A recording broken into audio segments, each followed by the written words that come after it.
Please mind the gap when alighting from this train.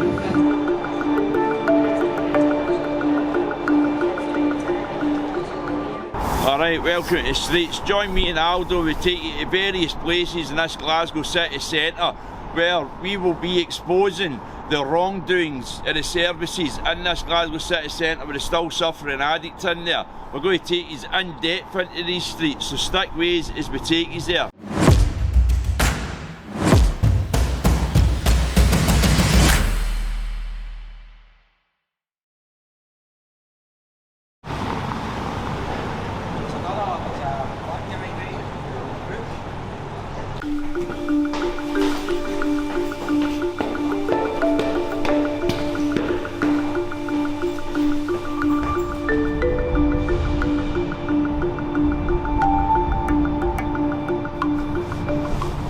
Many things these car parks are used for. One, safe place to sleep. Most car parks, the aisleways are very warm, so they are at night, man. Keep you protected from the elements outside. Second, using drugs in the car parks. In the stairs, again, everything's all closed, secure, so in the addict's mind, you know, that's where they're safe to sit and have a hit. No matter pedestrians walking up and down with their shop and going to get their cars, that doesn't stop an addict, because we're taught in step one about powerlessness and our lives becoming unmanageable, and that's a certain description of that. From my experience, you know, even when the security guards are coming down with their wee cameras on, still doesn't stop you, man, you know, because you're in that addiction, you're in that darkness, and that's what you're guided with. So we're just touching on that there, you know. Anywhere's viable when you're on the streets of Glasgow, man, sleeping rough. And that's both my experiences. Sleeping in these stairwells, warm, using in these stairwells, secure. Take you down here under the bridge. This is one of the many using places, as we said before, we'll take you to various places. This is one of these places that we're going to delve into these just now, so if we stick with us, we'll take you there.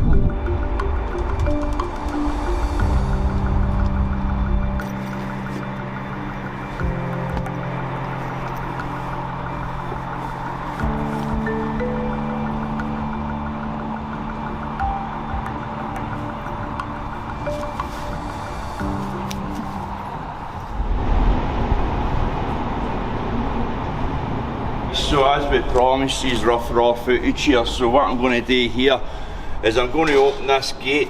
So this is somewhere where one of the guys or one of the lasses will come in, they'll go into this place here. Valdo can get his camera in there. I'll show you where these people are, can get inside here. So as you can see here, it's not the most hygienic of places, but you'll get guys and you'll get lasses that'll come in here to hide out the way. Maybe they owe a dealer money, maybe they owe another addict money, so they'll come in here and they'll just sit in the corner and they'll take their drugs.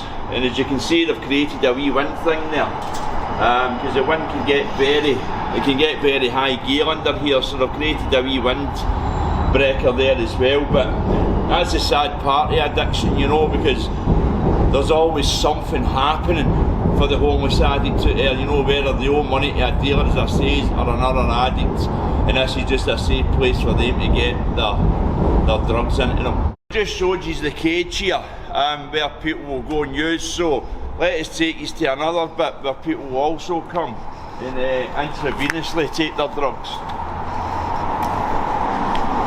So as you can see here, we set up here, you know, there's all the paraphernalia, then you've got the wee seat there so somebody's sitting having their hit, and usually there's wee mirrors here because we've got to remember these addicts have been addicts most of their life, so their veins and things like that collapse. Then this chairs here, you know, from my experience watching my friends and that sit in these chairs with the mirrors, and to get their neck, you know, you get into the veins in their neck because it's just not possible to access any veins anywhere else. So that's here, as you can see, you know, there's heroin getting smoked here, injected here. And that's just the other side of the wall there as well. But a lot of things happen here, you know, and we've called out for Glasgow City Council to come down, maybe put a wee sin bin up, put a couple of warnings about whatever, you know. We're still no success, but the streets have done that and will continue to do that, so we will.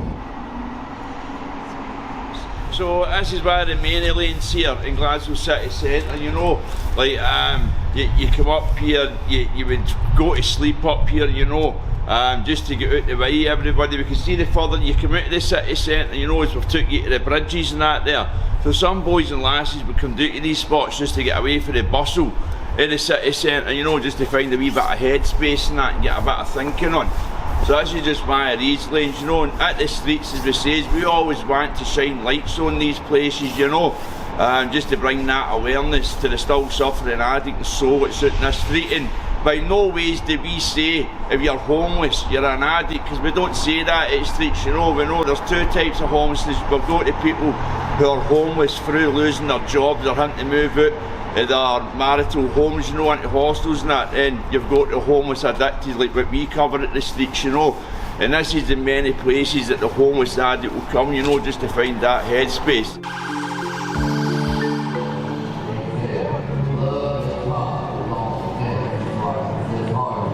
So remember the days where I used to be sitting here, cup in hand, life passing me by, you know, but there was no life in me. There was just this emptiness, and all this emptiness wanted was more drugs and more drugs. Myself betraying me, making me feel that I would fulfil the emptiness. So the only time I'd stand up for places like these is to go and score my drugs, you know, then straight back to here. And when I'm looking at these things, you know, as a constant reminder, many people have asked me, how do you handle going back into the streets and coming back to these places, Francis? I say, well, it's quite easy, you know, because I know life today, you know, I know life by just breathing and thinking and being more aware about my situation. And this is the last place where I would want to find myself again, you know. No longer do I want to return to these places, no longer are the thoughts of me using that takes me to these places is there. And yet I'm around so many people that know it's relapsing, you know.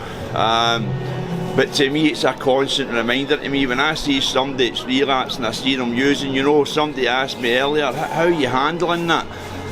I was like, well, you know what, I am handling it because it's a constant reminder to me how much my character has changed, because I had a relationship for heroin for 30 plus years, you know, and at the end of the day that relationship came to an end, man, and I feel free and I feel more purpose today in my life, you know, pulling me forward and pulling me to these places where I can come back with strength in my heart, knowledge in my head, combine the two of them to help others, man, as me and Aldo do. Much love for the streets.